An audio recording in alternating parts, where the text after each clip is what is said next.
I want to start with your baseball career. Actually, you had a long, successful career in soccer, but your beginnings were actually in minor league baseball. So just take us back to starting out your career with a minor league baseball team and actually going through that minor league baseball team to become a team executive. Sure. Yeah. Baseball was my first love. I played baseball at Quinnipiac University in Connecticut. But I knew that playing professional baseball was not in the works for me after college. So I always wanted to have a career in sports. But if you go back into the early '90s, it wasn't really as common as it is today to go to college and to pursue a sports management career. But that was my goal and my interest. I thought it was going to come in a different way. I thought I was going to use my mass communications degree and do something around journalism or in the media, especially growing up in Connecticut with ESPN right down the road.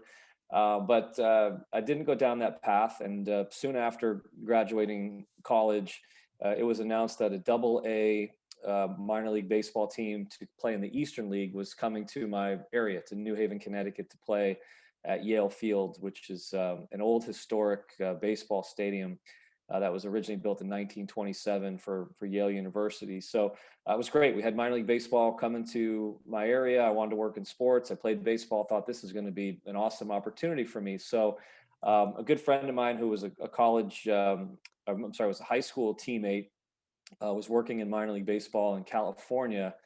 He's now an executive with the Philadelphia Phillies. Had encouraged me to go out to the baseball winter meetings, which were in Louisville, Kentucky that year. And he said, that's the best way to meet everybody and to get your foot in the door. So a friend of mine and I, jumped in a car and drove out to Louisville. And my goal was to meet the owner of the team. The team was called the New Haven Ravens. So I found him on the floor of the trade show there at the baseball winter meetings. I'm sure some of your listeners are familiar with that. Everybody wears name tags and badges, so it's easy to identify. I approached him, had my resume in my bag, and handed it to him, and I'm pretty sure it ended up in the trash can of his hotel room that evening. So nothing came of that trip to Louisville. But a few months later, they announced the general manager of the team, and I was at the time working as in the admissions department at Yale New Haven Hospital. So I had called in sick that day and headed over to the press conference to introduce myself to the general manager, a gentleman by the name of Charlie Dowd, who's now the athletics director at Sacred Heart University.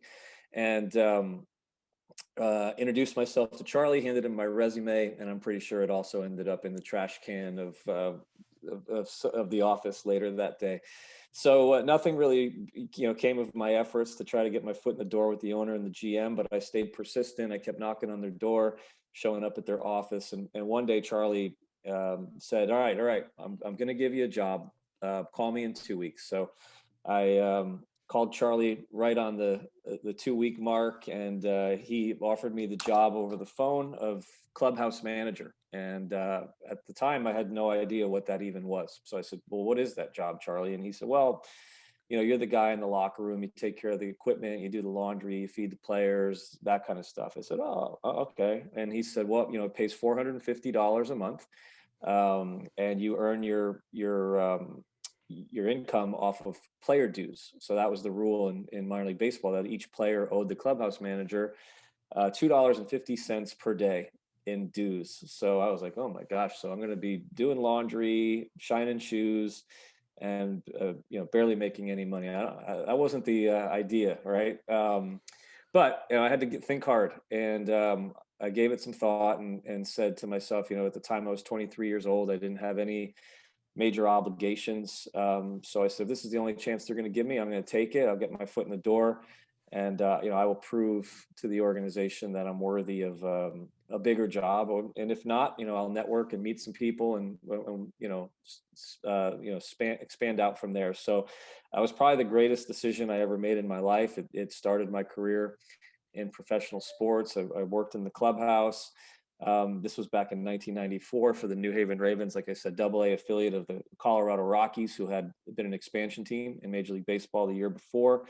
It was a great job, to be honest with you. I kind of wish I had it now, a lot less stress and pressure. But I did what I had to do as the clubhouse manager, and then when the team was on the road, I didn't have any responsibilities. So instead of hanging out with my friends or going to the beach, I went to the office and I wrote for the program. I sold tickets, I answered phones, I painted dugouts, whatever, to kind of prove that, like I said, I'm more than a guy that can just wash jocks and scrub urinals here. So by the end of the year, I got promoted to director of operations for the club. Um, and over the years, took on a number of different roles and titles, which is how it goes in minor league baseball. And then in 1997, just about 3.5 years from the start as clubhouse manager, I got named to general manager of the team. At the age of 26, I was the youngest GM in baseball at the time. Probably wasn't quite ready for it, looking back at it now. But so I served as general manager of the New Haven Ravens from 1997 to 2000, and it was a great 6-year run before I ultimately took an opportunity in soccer in New York with the Major League Soccer team at the time that was called the New York, New Jersey Metro Stars. So great times in baseball during that era. A lot of great memories and friendships and good lessons learned too in the path of the career.